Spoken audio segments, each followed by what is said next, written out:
Our theme for the night is celebrating belonging. We're celebrating the power of diversity and inclusion by highlighting the rich tapestry of individuals and organizations who are not only in the coaching field, but also in the communities we serve. And in the spirit of belonging, we welcomed everyone to attend this year, even if you're not a coach. So before we get to the big reveal, I want to introduce the volunteer team who has worked very hard throughout the past couple of months to prepare this special event. We want to give a big thank you to our amazing team. Julia headed our social media campaign. Sherry graciously wrote all of our content, and Alicia has overseen this entire process and led us all towards success. I feel very privileged that I had the opportunity to jump on board to plan, design, and co-host this gala ceremony. We've become best and fast friends over the past few weeks, and it has been an absolute joy to work with this team. I want to pass the mic along to Alicia, our newly anointed ICF Toronto president, who will start us off with a land acknowledgement. Thank you very much, Lauren, for the lovely introduction. Yes, I just want to take a moment for us to recognize the land on which we are in this moment. So we wish to acknowledge this land on which the International Coach Federation Toronto chapter operates. For thousands of years, it has been the traditional land of the Huron-Wendat, the Seneca, and the Mississaugas of the Credit. Today, this meeting place is still the home to many Indigenous peoples from across Turtle Island, and we are grateful to have the opportunity to work on this land. Thank you, Alicia. Today, we are presenting the full suite of our awards that recognize excellence across many facets of our community, our workplaces, and membership. In addition to PRISM, the Outstanding Individual Contributor Award and Lifetime Achievement Award, new for this year, we've added the Honorary Lifetime Contributor Award. Also new this year is the Volunteer of the Year Award. We are an award-winning, thriving chapter built on volunteers. This award recognizes volunteers who have made a significant impact on shaping our chapter. We also want to take a moment to thank our incredible volunteer judging panel who has put lots of work and effort into carefully selecting this year's awards recipients. Ralph Cochran, our lead judge, Mary Ellen Hind, Sammy Chong, Lucy Shinoda, and Anne Fogelin. Thank you for your dedication and commitment. And now, the moment you've all been waiting for, we are thrilled to announce the names of our winners by category. We'll start with our PRISM Awards. Alicia, please introduce our winners. Yes, well, it's our honor to take a moment just to recognize one of our very own. I might ask everyone to mute. If you haven't muted, could you mute, please? We're getting a little bit of background. Thank you.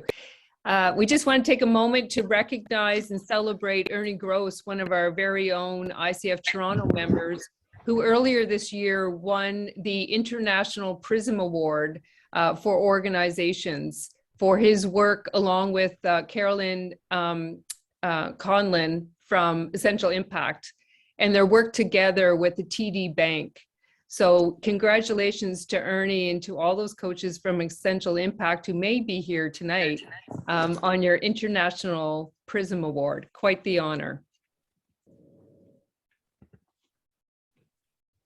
Next, we're going to move to our very first PRISM Award in the Itopa, can you mute everyone? Thank you.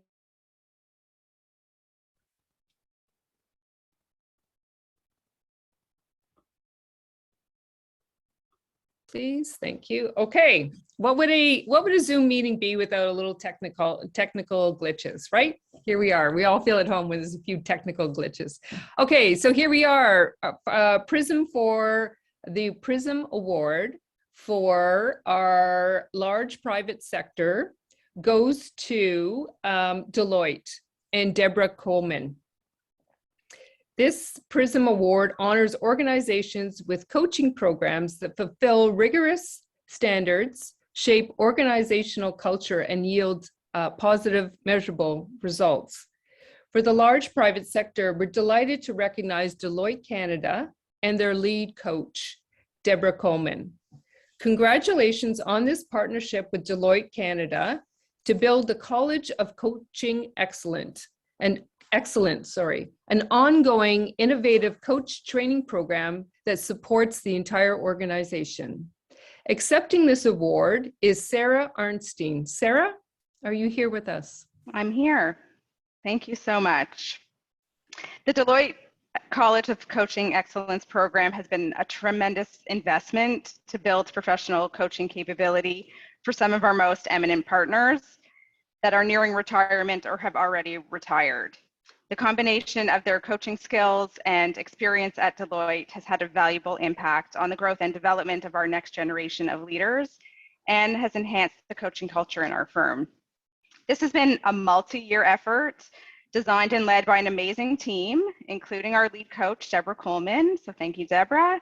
And my dedicated colleagues, Alan Booth and Laura Barnett, who tireless efforts brought this program and continues to help this program run. We are so proud to be receiving the PRISM Award that recognizes us for this work. Thank you so much for this recognition. Congratulations. And the next PRISM Award for mid-sized private sector goes to Coho Financial and lead coach Vicki Thompson. Coho established an ICF accredited in-house coaching program with the leadership of Vicki. This program profoundly impacted Coho's ability to attract, retain, and support employees to thrive in a fast-growing startup work environment. Accepting this award is Vicki Thompson. Vicki, over to you. Thank you so much, Alicia. I'm really honored to be here tonight accepting the award on behalf of the coaching and development team from Coho. The last 3 years have been such an amazing journey. We started it as a bit of a pilot program when we were only about 50 employees. And over the last 3 years, it's really grown into something we're really proud of. We offer one-on-one coaching to everyone, which is, close to 300 people now. We do team coaching and then also group training. So it's been quite the ride. And there's a lot of people that have gone into this award that I just want to quickly call out. So first to Dan, our CEO and founder, who really took a chance on this program and has always been an advocate for it. Also to our head of people and culture, Diane, who's really let us just run with the program and continue to evolve it as the company's grown.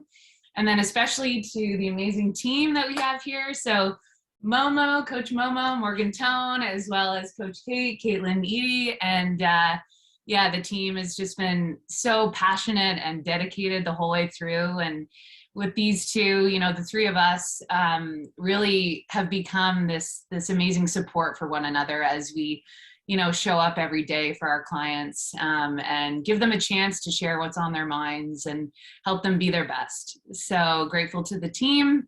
And, our hope for all of you out there, all the other ICF Toronto coaches, is that you can see this example of what we've created at Coho and maybe take that to help other organizations because in-house coaching can be super powerful. So thank you so much to ICF Toronto, and I'm super excited. Thanks. Thank you, Vicki. Boy, this review must be pretty busy if you got 300 employees that you're supporting. That's fantastic. You're busy people. Yeah. All right, so our next PRISM Award is for nonprofit large size sector, and that goes to Wild Network and Ethical Coaching. This is the first nonprofit. The nonprofit PRISM Award goes to Ethical Coaching and Wild Network. Ethical Coach is led by Catherine Bean, and the Wild Network, which is Women Innovators and Leaders Development Network, led by Fiona McClay. Together, these organizations entered into a partnership in 2020 to link professionals with coaches to help solve some of the world's toughest problems with great results. Accepting this award is both Catherine and Fiona. So I'm not sure who wants to speak first, but look forward to hearing from you. Yeah, we're actually together. Yes, you are. Thank you so much, ICF Toronto chapter. We're so grateful, and we appreciate you bringing us together because we launched this partnership 2 years ago. But this is the first time we have physically been together, so we're really grateful. Wow. And what this partnership has really been about is about helping to accelerate the speed at which we're solving some of the world's toughest problems, like climate change, gender equity, economic opportunity. And with this partnership, together, we have been able to provide 6-month, one-to-one virtual leadership coaching engagements for women leaders who are in the front lines of tackling those global issues, most of them in aid recipient countries, women who would not otherwise be able to access this kind of leadership development opportunity.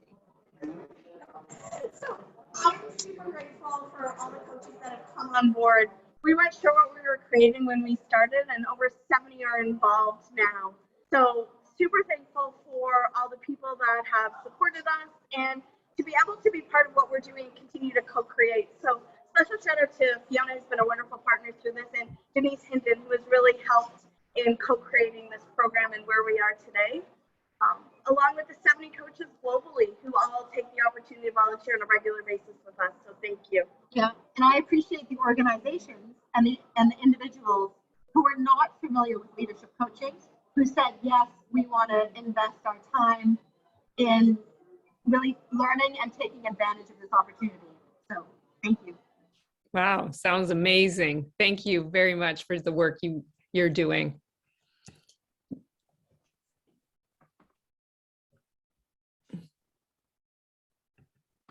Oh, somehow it ended up going back to the beginning. Okay. What is happening? Coho, we've heard from Coho. Okay.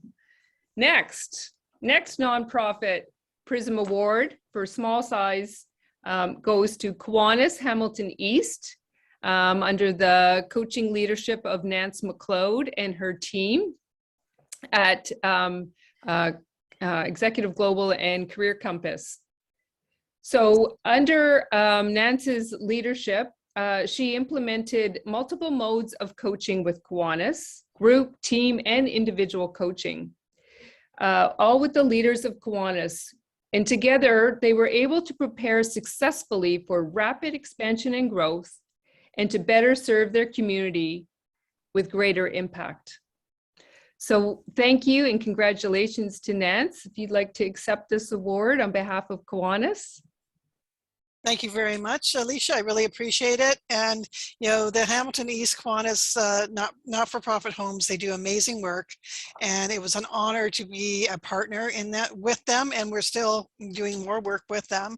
But I really have to recognize the board for listening to Brian, who is kind of like a change maker and wanted to introduce coaching and leadership to the team as, you know, the Hamilton East Kiwanis grow because of the needs of Hamilton, you know, in general. So I want to congratulate Kiwanis, and I also want to congratulate my amazing team at Career Compass Canada and Executive Coach Global.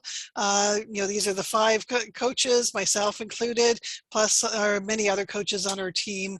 But these were the 5 coaches with Kiwanis that worked with Kiwanis, and I have to say it was an honor working with all of them. So yeah, thank you very much. I'm so excited. I'm so honored. I also have to recognize all the volunteers because I've been there. I've been where you guys have been, and you've done a lot of great work, and this is amazing. Hopefully next year, 2023, will be a gala in person. So yes, yes, we're with you, Nance. We're with you. Yes, for sure. Yes. Okay. Thank you you very so much, Nance. Congratulations. Okay, the next one, our final Prism Nonprofit Award winner goes to Community Living with Michelle Chambers from Teams Matter Chambers and Associates. Through team coaching, the leadership team at Community Living achieved their business goals of building capacity, developing a positive working culture, and rebuilding trust with clients. All of this to expand their services and programs into the community. So congratulations in accepting this award is Michelle Chambers and Lisa. Over to you. Thank you very much on behalf of Teams Matter by Chambers and Associates. We're really honored to receive this award that recognizes the coaching impact on community living Ajax, Pickering, and Whitby. This leadership team has also served as an inspiration to others by sharing their story and their journey, not only within their community, but within the coaching community internationally. And they've also served as a beacon of hope and inspiration during these challenging and transformational times. I'd like to really acknowledge the leaders on this team: Ruth, Janice, Amanda, Julie, Janine, Lena, Wendy, Tracy, Shannon, and of course, Lisa McNee-Baker, who provided exceptional support in bringing in leadership and team coaching to the organization. Lisa, over to you, please. Thank you, Michelle. This is such an honor. Honestly, if anybody had told us at Community Living back in 2016, 2017, that we'd be receiving an award that had to do with leadership and coaching, we would not have believed it. Michelle was an exceptional leader, really worked with the team that had so much room for potential, and the timing couldn't have been better. Through Michelle's work and the work of the team, we were able to build resiliency and manage really challenging situations like ransomware attacks and a COVID-19 pandemic. I honestly think had we not completed the coaching when we did, that we wouldn't have weathered these storms the way that we did. I'm unbelievably proud of the team that I work with, and so thankful that we connected with Michelle. What a difference it's made, not only for our team, but for the people that we support who live with intellectual disabilities. So thank you, and thank you for this award. It is such an honor. Thank you. Thank you to all the PRISM Award winners, both profit and nonprofit. Amazing, amazing results. Over to you, Lauren. So we're now moving on to our next award category, the Outstanding Individual Contributor Award. This award celebrates an ICF Toronto member's distinguished service in any field of coaching who contributes to growing the coaching profession and the ICF Toronto chapter. This year, we are recognizing Megan Watt of Traverse Coaching. Megan was nominated as a model of leadership for how she balanced self-care and her dedication to her work and team. Megan maintained a clear, consistent, and present voice, ensuring leadership and all team members were backed with multiple forms of support, a key one being coaching. Under Megan's leadership, she created the opportunity for her team members to be trained in coaching. Megan also actively supports ICF Toronto with ongoing pro bono coaching through ICF Toronto initiatives. Megan, we want to congratulate you for your professionalism, integrity, and commitment as a coach. Thanks so much, Lauren, and thank you to Amy Lister for the meaningful nomination. 10 years ago, I was in the middle of my Certified Executive Coach program at Royal Roads when they changed their slogan to life-changing. And that's exactly what coaching has been for me, life-changing. And through the past 2 years of professional and personal challenges, amidst a pandemic, the power and magic of the non-judgmental, curious coaching conversation has been moving and life-changing for me. And I look forward to continuing to bring that power and magic of coaching to all of my interactions moving forward. A big thank you to all those in my life, both professional and personal, for the support and encouragement over the past year, and a big congratulations to all those receiving awards tonight and all those nominated. A special thank you to the ICF Toronto. Thanks, Megan. That gave me a lot of inspiration too, as a young coach, lots of hope for the future. So thank you for your words and thoughts. Our next recipient of the Outstanding Individual Contributor Award is Jennifer Britton. Jennifer is an expert in group and team coaching and a thought leader in the coaching profession. Jennifer is also a valued partner of ICF Global, sharing her expertise and tools to support coaches around the world through COVID. She was also a keynote speaker for their global conference. Jennifer is the author of 7 publications on group and team coaching, and she's a longstanding supporter and contributor to our ICF Toronto chapter. Most recently, Jennifer was our closing keynote speaker at our ICF Toronto conference. Congratulations, Jennifer, on all of your accomplishments. Well, thank you, Lauren, and a big thank you to the ICF chapter. It's been an amazing road over these last couple of years. And really, bringing people together over these last few years and my entire career to help people boost relationships and results while creating a ripple effect has been at the heart of my work.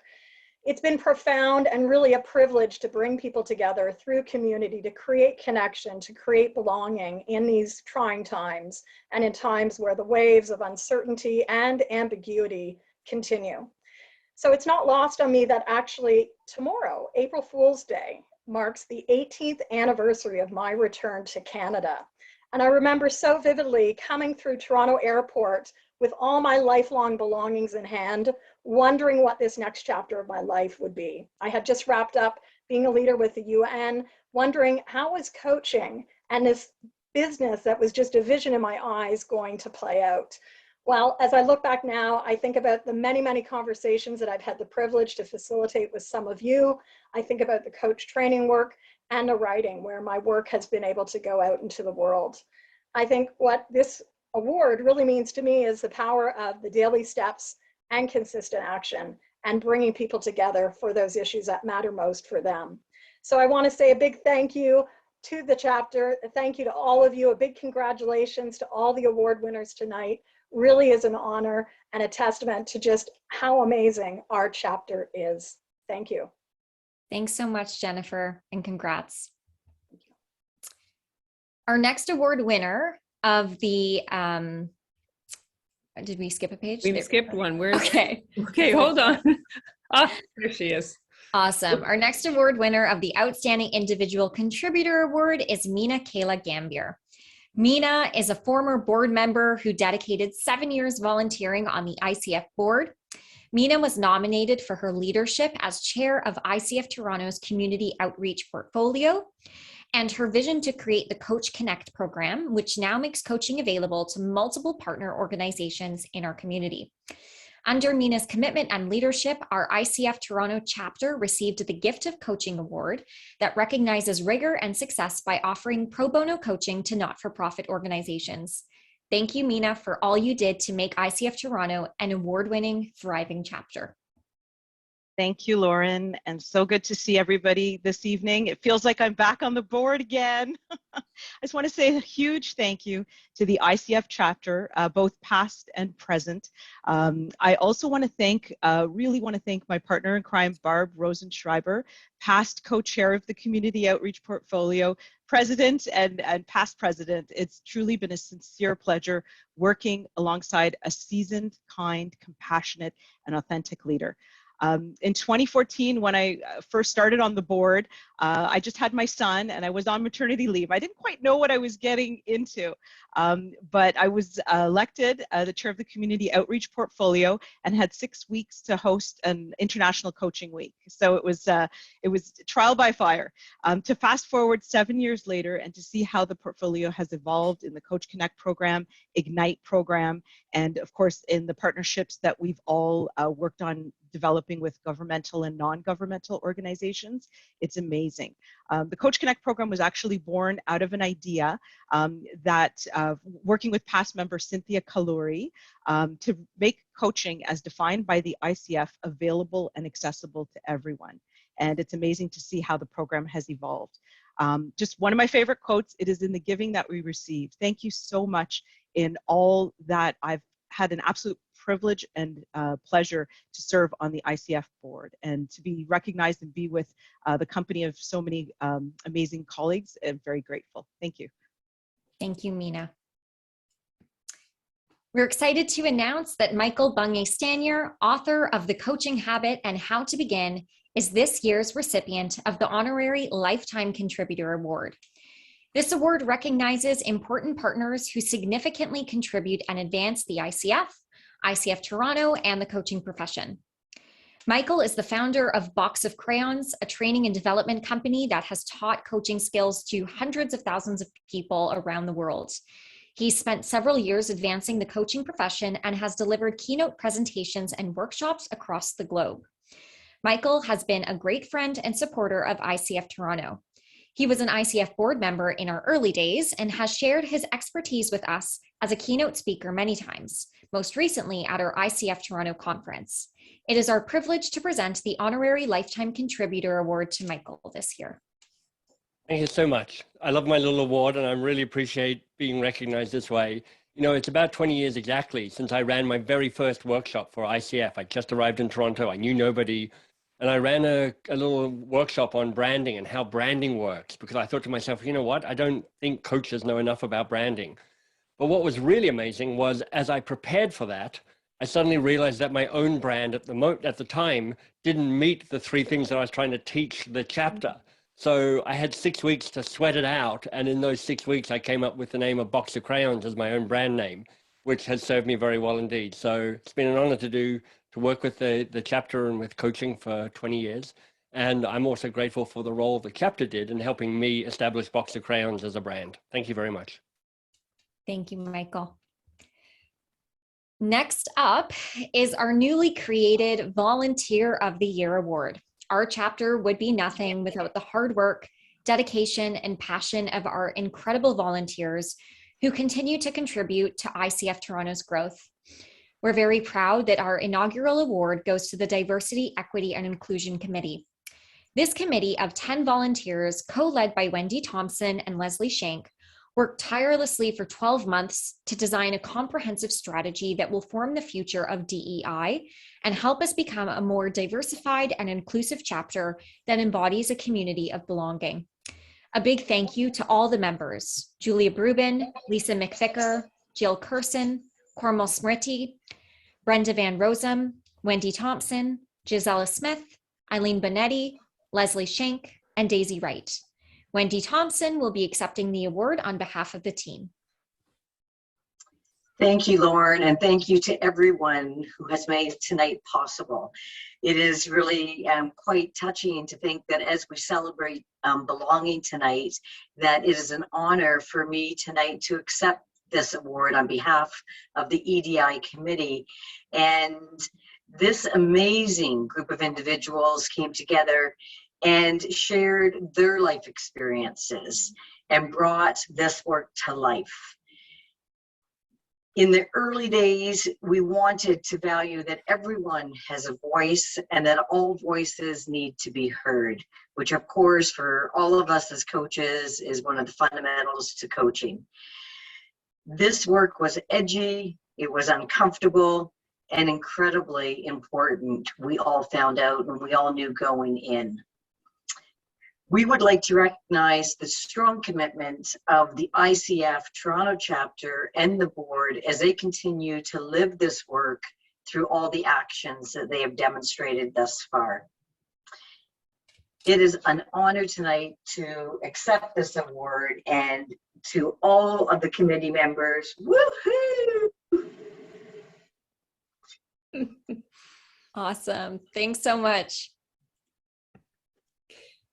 Over to me. So thank you so much, Wendy. Our Lifetime Achievement Award this year goes to Adria Trohill. Many of you, I am sure, know Adria, have come across Adria. She has been an amazing contributor to our chapter and to coaching. Her list of accomplishments to advance coaching in the ICF is a very, very long one. We only have time tonight to highlight a few of those accomplishments. Starting with Andrea is a founding coaching faculty member, dean and program director for Adler, a premier coaching school that trains coaches in Canada, US, and internationally. Adria also designed the Living Systems Approach, a pioneer program for group and team coaching that she has been teaching for the last 20 years. Adria was also awarded the Canadian Coach of the Year in 2008. Closer to home, Adria was a founding board member for ICF Toronto and led the initiative to have the board chartered. Also, while on the board, she helped to create the Prism Award. Yes, the Prism Award started right here in Toronto under Adria. Adria also went on to win 4 Prism Awards herself. Adria considers this some of her best and proudest achievements. Thank you, Adria, for almost 40 years of passion, leadership, commitment, and dedication to advancing both the coaching profession as well as ICF and ICF Toronto. We can't thank you enough, Adria, and it's our pleasure and honor to award you with the Lifetime Achievement this year. So much. I wanted to say a few words. When I began my career journey, I thought I was becoming a musician. And 2 careers later, here I am, a coach. I feel Parker Palmer was speaking to people like me when he wrote, "Before you tell your life what you intend to do with it, listen to what it intends to do with you." It's been quite a ride, fulfilling, but sometimes bumpy, as I made mistakes, not only once or twice, many times. However, my career as a coach has enabled me to meet many wonderful people and support them in changing their lives as they have changed mine. There's so much learning involved in coaching if one seeks to do it properly. The action reflection cycle never ends if we are truly reflective practitioners. I am honored to receive this award, and I want to acknowledge all of us here tonight and our collective commitment to coaching as a powerful change agent in the world. I also want to acknowledge my Adler colleagues, Jeannie Nishimura, who partnered with me in the early years of the ICF, as well as Adler, and Brian Sear, who led the team that nominated me, and his conspirators, Heather Hay and Jamie Band. Finally, thank you from the bottom of my heart, Toronto ICF, and everyone who is involved with this award. I am truly grateful. Thank you. Thank you, Adria. It's our pleasure. It's our pleasure to add you and all of our winners tonight to our ICF Toronto Hall of Fame winners, past winners. These are just a few of our past winners. We have, this is only from 2015. We started the awards in 2001, and this year by far is our largest award winners, and we look forward to just continuing to build the momentum to recognize and celebrate all the amazing coaches that we have in our community and the amazing impactful work that coaching brings to not only individuals, but to our communities and to our workplaces. So thank you, thank you, thank you to all of you. You are amazing.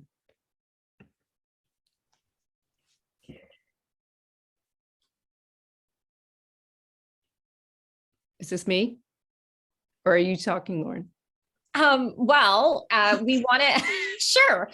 We want to give a big thank you to all of our nominators and to everyone who was involved in helping to make this night a very special and memorable evening. We also want to give one last big congratulations to all the winners of this year's Gala Awards. And like us, we hope that you're proud of your accomplishments and all of your success this year. Thank you to our incredible volunteers who made this night possible, and to our ICF community and guests who have joined us tonight to celebrate. Awesome. So don't fret, the fun isn't over just yet.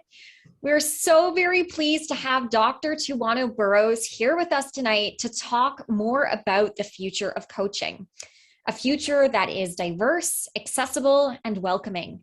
Stay tuned because you won't want to miss this inspiring and thought-provoking keynote presentation.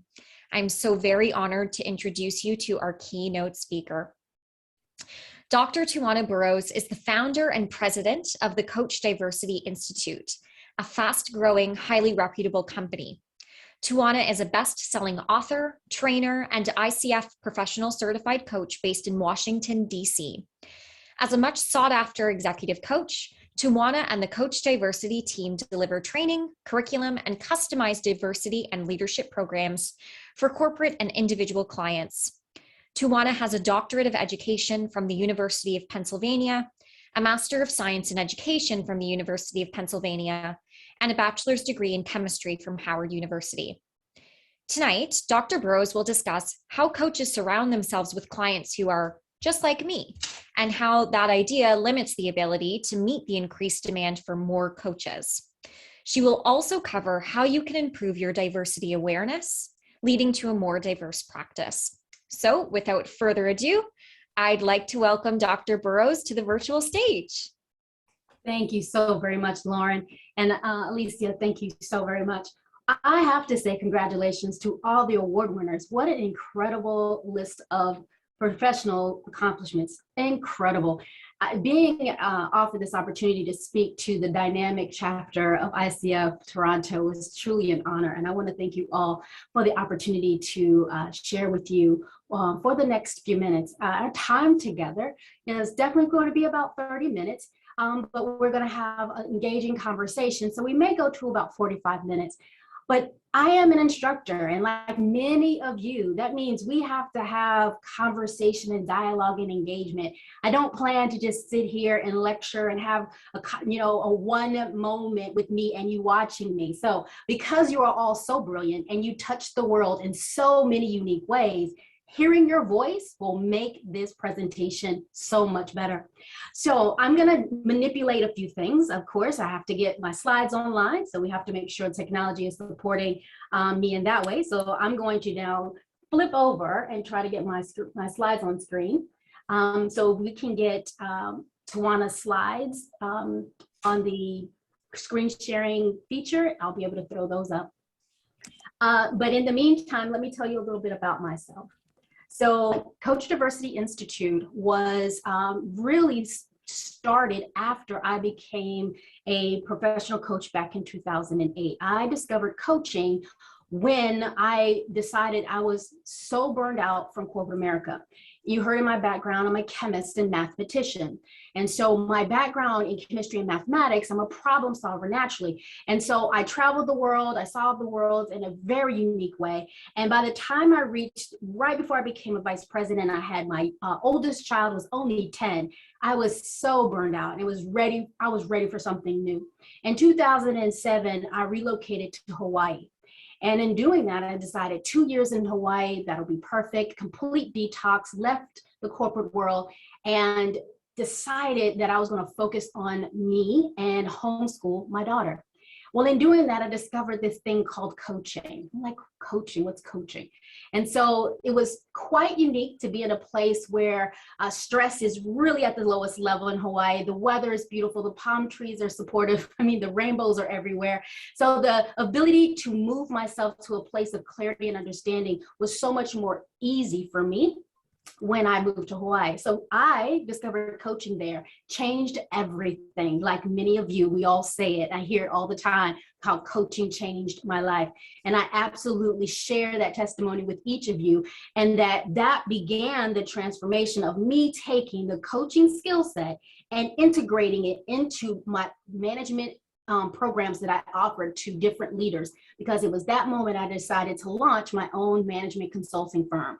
Being a leader who worked in the spaces of science and technology, my first diversity challenge was the fact that I was often the only woman in science and tech. The second challenge was often the woman who comes from the African American community. So there were two reasons why I was always bumping my head on some ceiling as I moved up the corporate ladder. And the challenges that I faced being young, female, and Black came from all different directions. So I moved up the corporate ladder with the intention of, one, changing representation so that I can be seen, more visible. So as I became a more visible leader, I decided that it would be my mission to find others who had similar experiences or came from communities like mine, find that untapped talent and create opportunity for them to be a part of the leadership community and grow and nurture that talent, whether they were in science and tech or not. Because I believe that it was during a time where it was a majority white male run organization, they needed innovation and creativity. They needed to create and design new products and services that they had not considered before. Diverse talent, diverse education, that was the thing that we needed in the 80s. So moving into the 90s, we talked about multiculturalism and how important it was to have a multicultural workplace. And in moving further into multicultural, now we're here talking about diversity, equity, inclusion, belonging, justice, liberation. Pick one. So we have come a long way, and we still see some of the same challenges. Challenges like within the coaching community, as you know, we still see a majority white female population. Drawing on that, we then see white males. But then when it comes to the diversity that's needed based on reaching communities that need empowerment, reaching communities that are disadvantaged historically, we need coaches that look more like me or more like other communities that have been historically marginalized. Coaching is so powerful. It's transformational. We all say it. So then that would mean when we talk about being able to coach anyone, having anyone have access to coaching, which means making sure people can afford coaching. What are we doing to make sure that we are prepared to coach across diverse lines? So as coaches who attended a number of different schools, institutions, gotten your credentials, we still see an increased need to have more diversity in coaching because we serve corporate America, big nonprofits. Your clients are seeing the need to use the coaching skill to work with the people that they lead every day across that diverse line, you equipping them on how to value and to support the people that they lead. And many people that they're leading don't look like them. You may be the first opportunity for a leader to be exposed to the conversations about leading with diversity, leading with inclusion. Inclusive leadership requires the coaching skill. So I'm going to try my slides again. Bear with me. Let's see if I can get them online.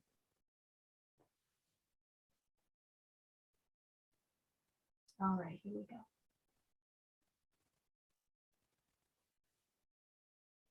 Okay, so you go ahead and make adjustments to your screen so that you can see 3 panels. I definitely want to see chats. I definitely want to see your faces on video, and you should be able to see my slides on the far left. Thumbs up if you can see the slides. Perfect. All right, so please use the center bar between the slides and the gallery view and adjust the slides to left or right to make the slides smaller or larger so that one, you can have gallery view. So use that center bar. If you hover your cursor between the slides and the gallery, it'll allow you to increase the size or decrease the slides for easily.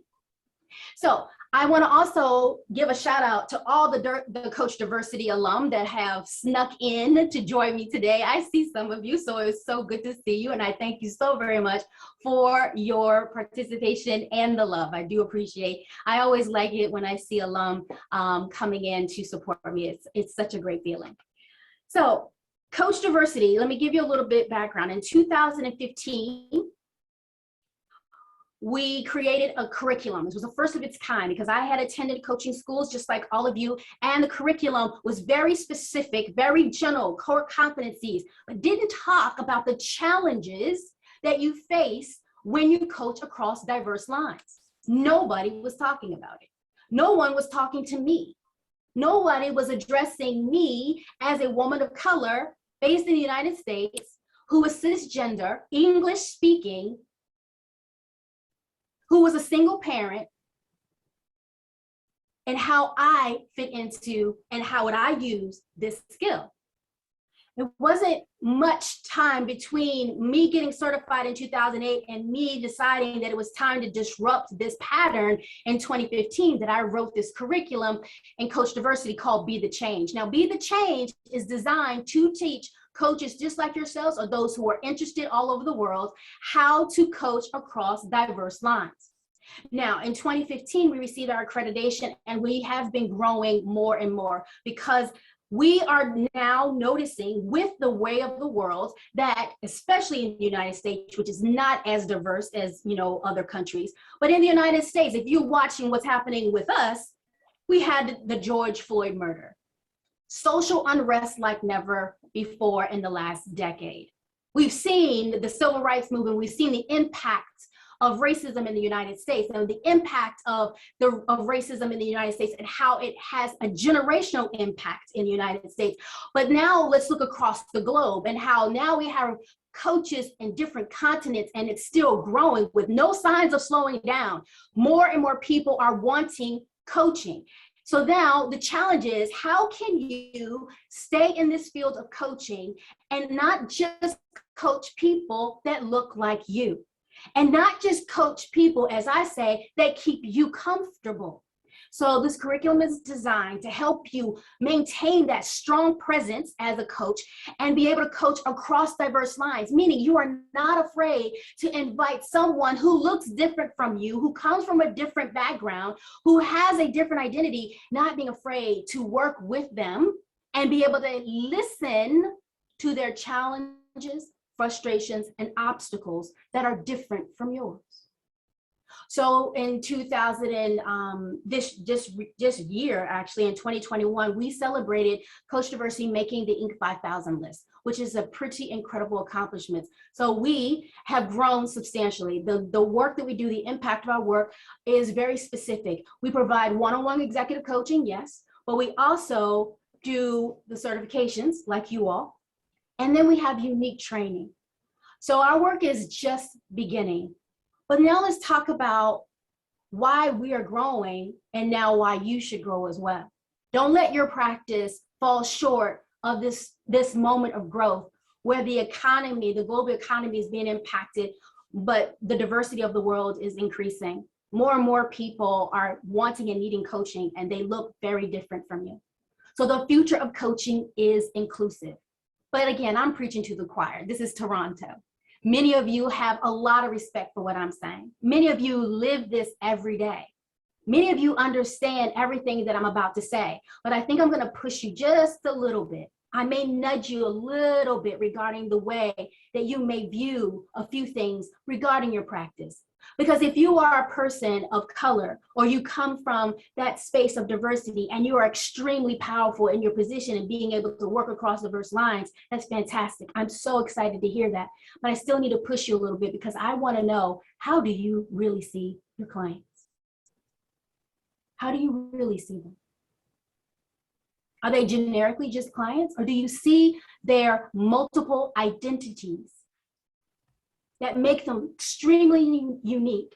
Not just where they're employed, not just their gender, but this right here, layers of diversity. I really, really like this image.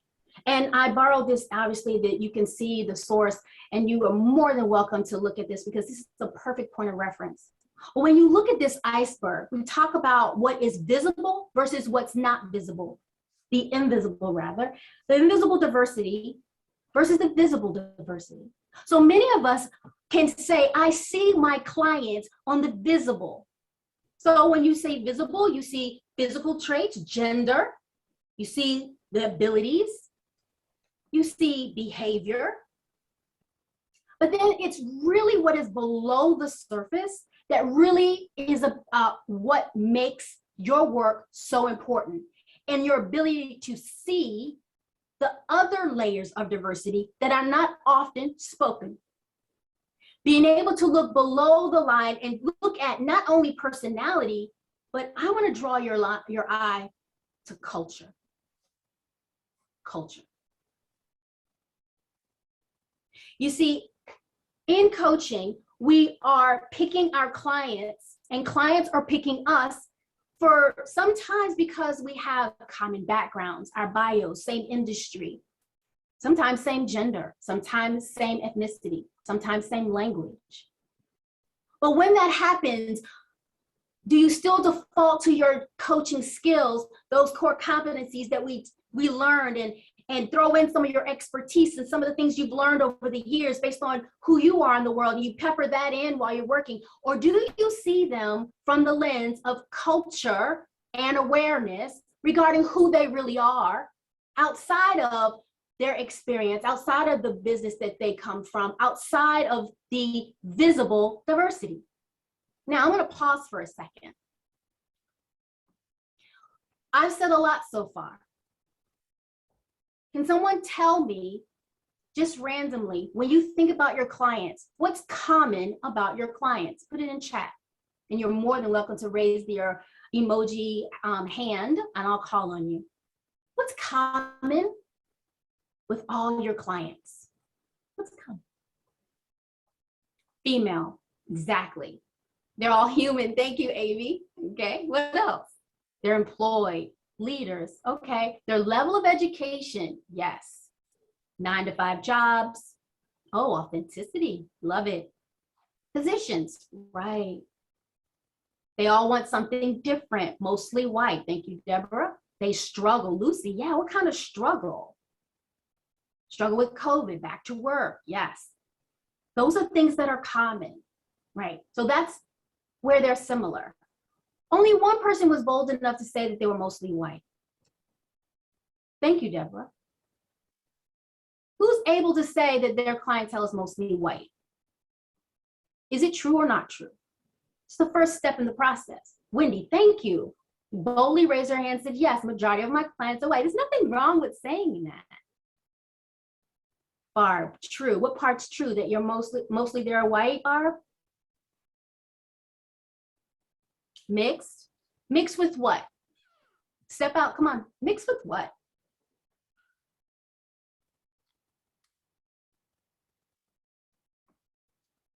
Your clients are not immigrants, but you are, Christine. I got it. Most of our clients are women of culture. Women of culture, that's an interesting way of fashioning. Culture, we'll talk about that. Mostly white, and thank you. Economic status, love it. So when we think through those details, and what I'm doing is nudging you just a bit to stand in boldness and address what the obvious is. And when I say that, and I want you to know is that when you see your clients, you see what your clientele looks like, you can answer that question regarding race, ethnicity, or what we see, the visible difference. Mostly white, but also Black and Iranian. Love it. Let's keep going. What else do you see about your clients when it comes to asking questions about who they are? What is a common theme about who they are? Personality. Let's start with that. We remember like attracts like in coaching. So many of us are attracting people very similar to us. So what are some of the other things that are common to your clientele? Lucy. I just thought I'd bring my voice in. Hi. Thank you. I would say they're driven. I mean, their behavior, if it's a preservable behavior, there's a little bit of that driven. Yeah, they're driven. And how does culture play a part of them being driven? Good question. Exactly. We would want to know that, because that is a key piece to what motivates someone or not. So see how quickly there was a window of opportunity to walk through with the client individually to really unlock some amazing understanding regarding talents, gifts, strengths by seeing that one thing and addressing it. All right, let's keep going. So let's talk more about what is culture, because culture is dynamic. So when we talk about culture, tell me, anyone, what do you believe culture is? Chat it or raise your hand. I'd love to hear your voice. What is culture? Go ahead and Google it. It doesn't matter to me.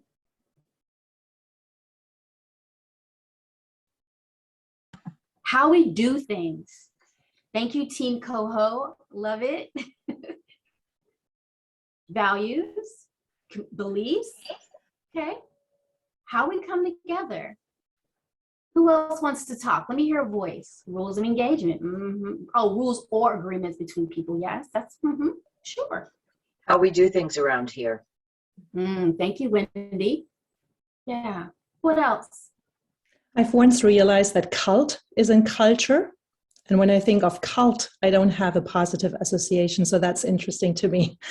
Cult is, like very narrow-minded mindsets.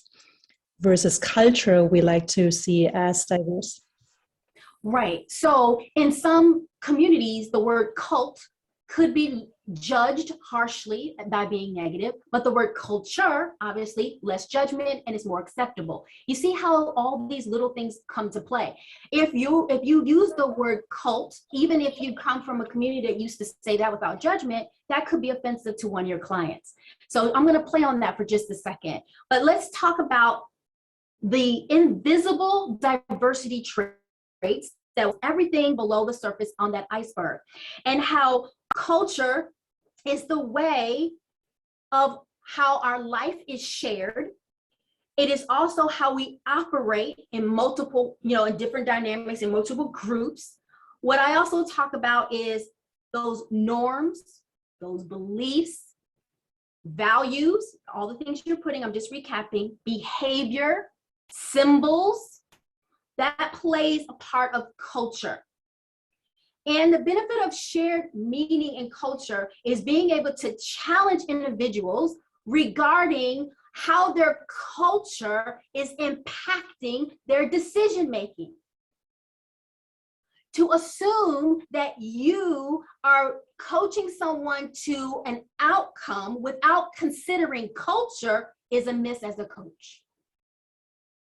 Because how someone views the world and experiences the world is different from you, even if you grew up in the same household. Are you tracking what I'm saying? We can grow up in the same family, have the same conversations with parents, and turn out to be two different people because we had different experiences. How I view the world and experience the world is very unique to me.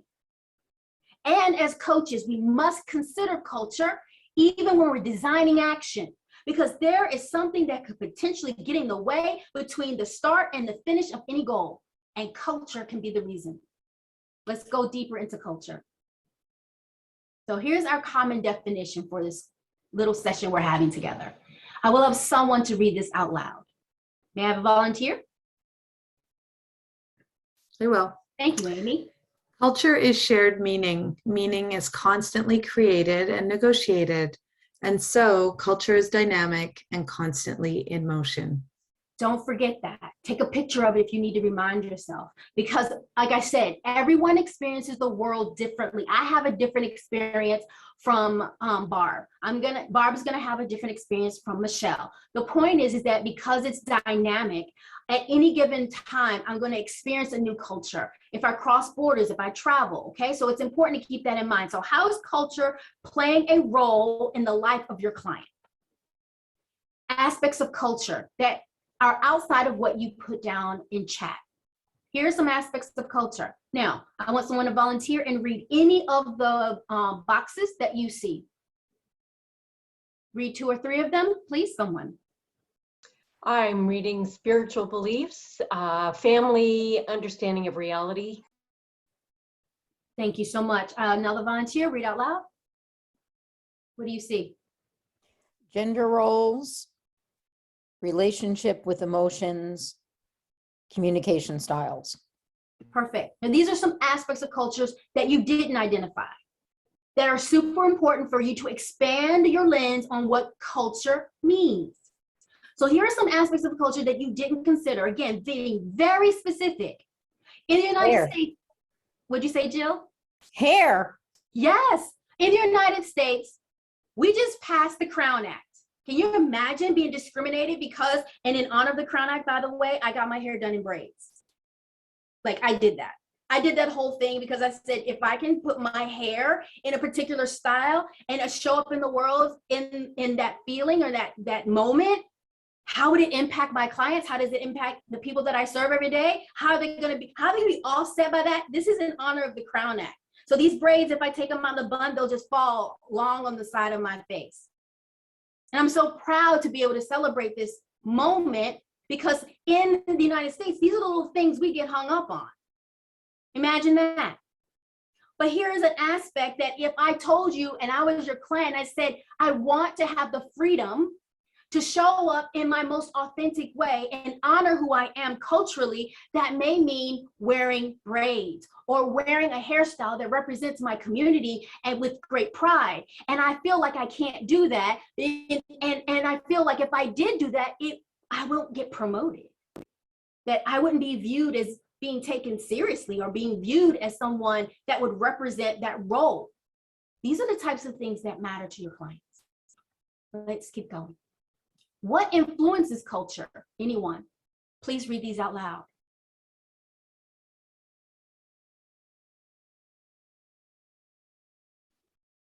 Family, collaboration, business, education. Thank you. So when you're doing your client intake forms, or when you're getting to know your client, you have that discovery call, do you ask questions regarding their concept of God? Do you ask questions regarding their language or ethnicities or their religion or their belief? Do you ask those types of questions so that you can honor them and respect who they are while you're coaching them during that season? If you're not, I would submit for you to consider creating some type of intake form or having conversations about what is it that I need to know about you, that while we're in this time together, that would honor you and how you show up in the world. What a powerful question. What do I need to know about you so that I honor who you are? What do I need to know about you that when times get tough and you're faced with challenge, what do you need from me to get unstuck? What do you need from me versus me telling you what I'm going to do? Because I may say how I want to design things based on my cultural influence. Super important. Okay, let's keep going. So now let's talk about culture plus awareness. And this is the part of the ICF core competency stuff where you guys get your little credit for coming to listening to me talk a little bit. So let's talk a little bit about these skills that you need when you're coaching across diverse lines. What do you need to do? So cultural awareness, what is it? Anyone throw in the chat or raise your hand. What do you think it means to be culturally aware? Not competent. And FYI, if people are saying culturally competent, I would submit for you to consider drop competent and just go to awareness or intelligent or something like that, because you're not going to be proficient in competencies when it comes to culture. It's too dynamic. So release yourself from that. You don't even need to worry about it. It's too much pressure, but you could be culturally aware. Okay. So change your language if you've been saying competent, because it's too tough. It's too dynamic. All right. So what do you see? How would you define awareness, cultural awareness?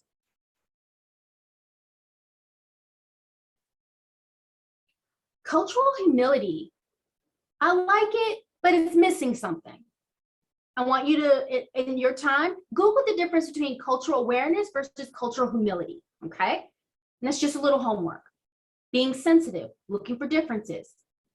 Being curious, very nice, very nice. Listening to see, that's that curiosity, right? Acceptance, awareness, okay, perfect, that's exactly what I want. Exactly, loving the way you all are typing. So here we are. Cultural awareness, it means developing awareness, attitude, knowledge, and skills. So these are the 4 things we're going to cover before we close. We're going to cover these 4 things that enables individuals and organizations to work more effectively across cultural situations. And this is all about you as coaches. What do you need? You need awareness, attitude, knowledge, and skills. That's what you need as coaches. So let's go into the first one. Awareness. What worlds do you inhabit as a coach? Where do you inhabit? Okay, who are you? Not your client, you. How do you show up? What are your identities? And knowing that it's just not about being female or white or black or gay or whatever. Think beyond that. Like, what worlds do you inhabit and how do you navigate in those worlds? Because cultural nuances impact your client. So if you have a certain belief, if you have certain a lens in how you view the world, that in so many cases will cross the line to your client. You unknowingly will push your awareness, your cultural experience, your behaviors through the coaching session onto your client. So knowing who you are, being able to keep who you are out of the coaching session, keeping your beliefs out, keeping your cultural landscapes out of the coaching session is your responsibility as a coach. To make sure that you are not impacting your client and their beliefs based on how you view the world. Are you tracking what I'm saying? Your experiences as a professional who is working in the, say, finance, and you're being chosen because you are an expert in finance and you happen to be an amazing coach at the same time, you can share your expertise being a leader in the world of finance. But all the things that make your client function, that gives them energy, that where they draw their strengths, etc., that's all about the client, nothing about you. And having your awareness around your own view of the world and how in your cultural landscapes, you are not projecting your cultural norms on them, and then you give them more space to be able to show up outside of your expectation. Now, you know, in coaching, we can develop some very codependent clients. So if you are moving too far in the space of your lens of cultural beliefs and projecting your norms, your clients can latch onto that and become extremely dependent on your view of the world because they respect you. So be mindful of that. So for the client, how culture nuances impact our client and their beliefs and their ability to move forward with respect around their goals, and the cultural landscape in which your clients are operating. Now for you, our own cultural beliefs so that we are not projecting. So take a picture of that slide. I'm not sure if they're going to share slides with you, but that's the note from awareness. Okay, let's keep going. Your attitude. Can you coach anyone? Can you? And in saying, if you can coach anyone, that means you are removing yourself out of the session.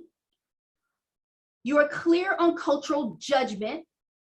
It means someone has a different religion, someone comes from a different background, that you do not have an attitude of superiority, because you could be knowledgeable and that level of confidence can be perceived as arrogance with someone different from you. So being mindful of your attitude, because there is no one way, no correct way to exist in this world. I like the coach that put in that all your clients were human. Yes, having the attitude that all your clients are human, that come to you in a package of culture. Remember that. So as the coach, you're clear of judgment. You're clear of your own judgment. You're clear of cultural judgment, and you're being mindful of who your clients are. And in order to do that, it needs practice, because you may not be aware of how you project, how you view the world on your client. Because if you are able to do that and do it effectively, you can coach anyone. Do you believe that there is no single correct way to do culture in this world? By a show of hands. Do you believe that there is more than just one right culture? Depends on where you live in the world, right? Some people believe it's the only right way is to be a certain way, but this is Toronto, and I know you all think a little different there. But like, we struggle in the United States, as you already know a little bit. We have some struggles that we're working through. But the point is that we know that there is no correct way to be human, and there's no one culture that's right. Let's talk about knowledge. We are in a profession where we don't use our skills, we lose it, right? Constant, renewing of our credentials, making sure that we're constantly staying on top of our core competencies, all that stuff. We're in the business of staying smart. So the other responsibility you have in knowledge is, how do you achieve this knowledge? And I want to make sure that you understand you are proficient in your client's culture. Your client's culture, not all cultures. When you first get to know your clients, understand this. Kate, I know I'm co-signing on that. I'm projecting positive language, right? So I'll never be a guest in someone's home and say you have problems. But when you are in your own home, you can talk about your own dirty laundry, right? So yes, you do have it. But when you're a guest in someone's house, you're not supposed to talk about their dirt. So you do that. So thank you, Kate, for putting it out there, because this is true. When we're talking about getting smart and using knowledge, we want to make sure that we are understanding that we have an open mindset. We're constantly thinking through, what is it that my client needs? What's so special about this client? Let me not assume that this one client is the same as the other client, even though there's a common theme that they're all women, but each one of them are wrapped in a different cloth. And your knowledge, when you first meet them and you have that get acquainted session, how beautiful will it be for you to find out what that wonderful female is bringing to the session that's different from you. You can elevate the coaching session so much more when you honor who they are. And if you are unfamiliar, being honest with it and saying, you know what, Amy, I have no idea what that means. Can you help me with that? I have no idea what that means. Or when you hear them share something, you hit Google. Google's a really great resource, by the way. Hit some Google and find out what it is that they're saying so that you can get smart and increase your knowledge regarding the unique cloth that your client is wrapped in. To let them know right away, I am not familiar with everything regarding your particular unique contributions to this world. Listen to that language and how powerful it is. I am not familiar with all the unique contributions that you make to this world. I want to know you and in the way that I can honor you. Tell me, what do I need to know that's important to you? What do I need to know about you? Well, you need to know my religion. You need to know that I'm a single mom. You need to know, I can roll out a lot of things that will help you as a coach. So do not overlook the open mindset and being in the position where, as a coach, immersion and continuous learning for real interaction, using the coach's non-judgmental and open mindset is the key. But also researching after you ask questions about who they are, so you know how to serve them greater. All right, as we prepare to close, skills, we know what this is. What are your coaching principles? Curiosity and learning, humility and non-judgment, openness, acknowledging and appreciating difference. These are your principles, okay? Take a screenshot of this if you need it. Deep listening, no assumptions or stereotyping, openness and comfort with understanding. If you look at these list of principles and you're not operating in any of these principles, highlight the ones that you need to grow in. There's no judgment. It's about serving the world and the dynamic shifting that this time and season we're in right now. We need powerful coaches to stand in spaces that they haven't stood in before. And we need to recruit more coaches of color, more coaches that represent community that have been historically marginalized, so that the world can receive coaching and people can feel like they can pick a coach like they pick a physician. I want to be comfortable with my coach. The more diverse the coaching community is, the more people will come to get coaching because they see themselves represented, or they feel like maybe they get me. Maybe they'll get me. Maybe they'll see my norms that are impacting my ability to do great things. So when you look at this list of principles, highlight the ones that you believe you need to work on. All right, I'm going to pause. What questions do you have?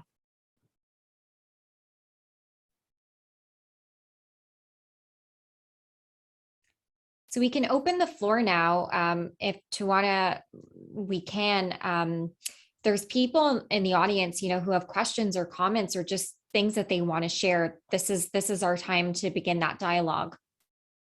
Please do. I'm happy. And we don't even have to stick to the topic of the presentation. You can ask me any question. I'm completely okay with that as well.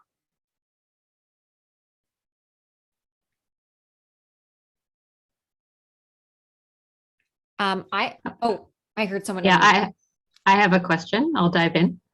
Thank you. So thank you so much for your time tonight. Super interesting.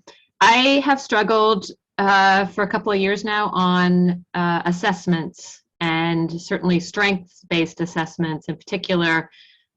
They're just baked in whiteness. So I'm curious how you approach them and what your view is on that. Yes. So many coaches are using the IDI, if you're familiar with the IDI, and that's specifically about culture. It's designed, also the GDIB, that one is pretty popular around culture. But at Coach Diversity, we use organizational behavior. We are 100% interested in behavior, not culture. Now, behavior, we can pull culture out of a behavior assessment, but we don't lead with a assessment that is just measuring culture, Kate. As you know, that those instruments are very flawed based on how they were designed and who designed them. There wasn't enough diversity even in designing half this stuff. So I tend to go with behavior, work with the organizational psychologist if you're interested in that, but measuring behavior will get you a lot further where you can pull cultural themes out of it. Any other questions on that? Okay. That was a great question though.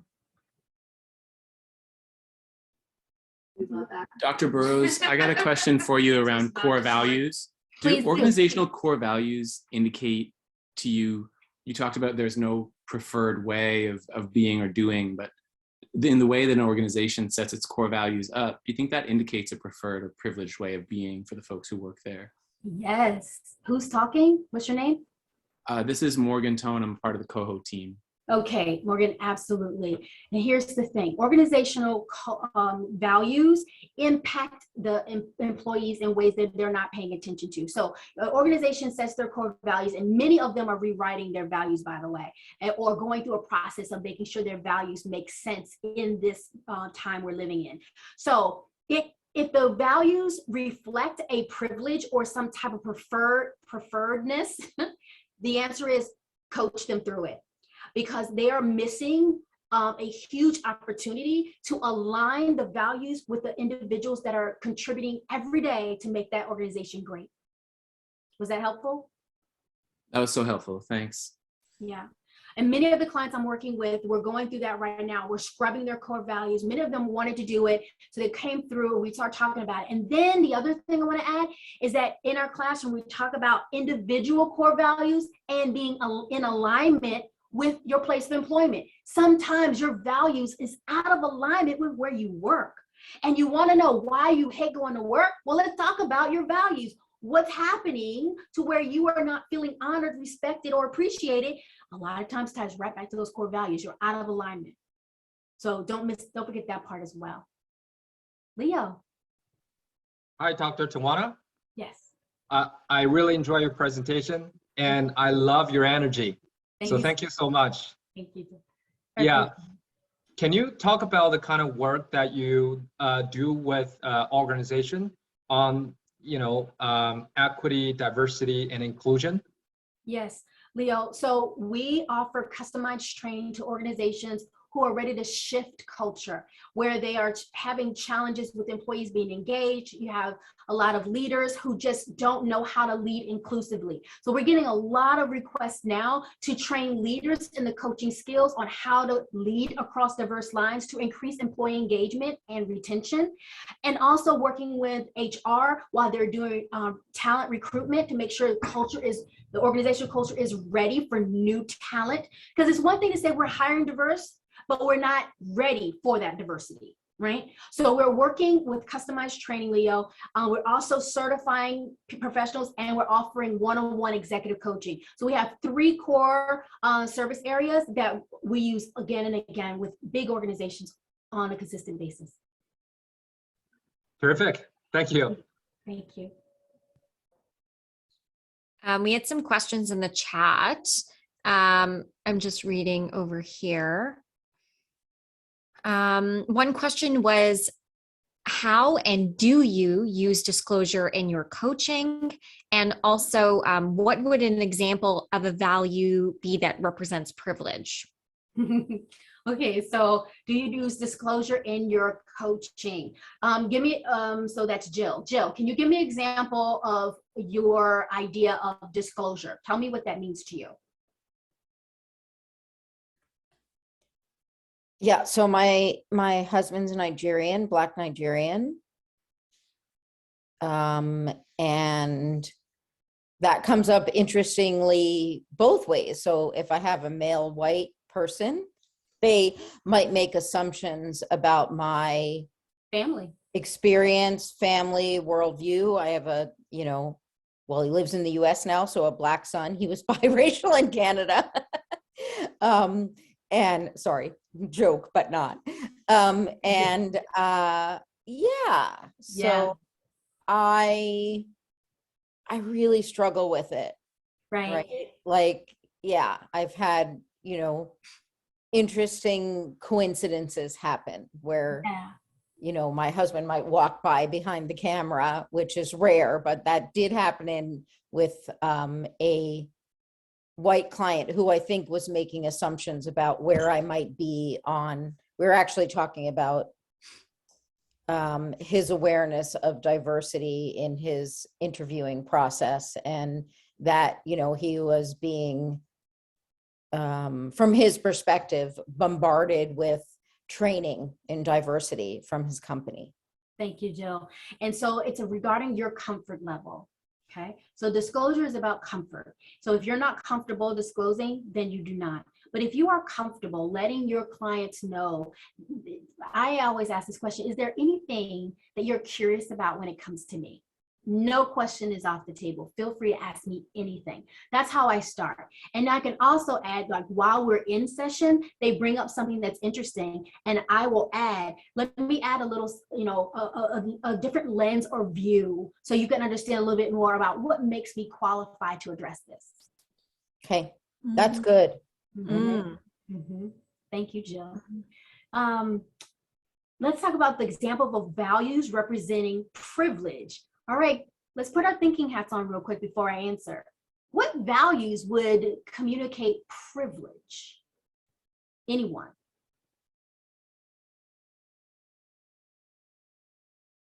Status?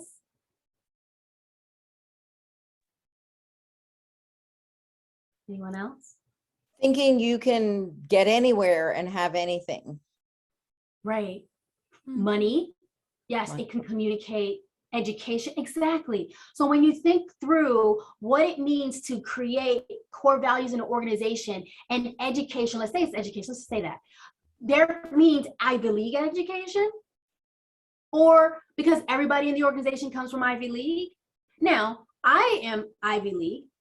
Does that mean that my education is better or far more superior than someone who went to, let's say, what we call in the US, a community college, small college? No.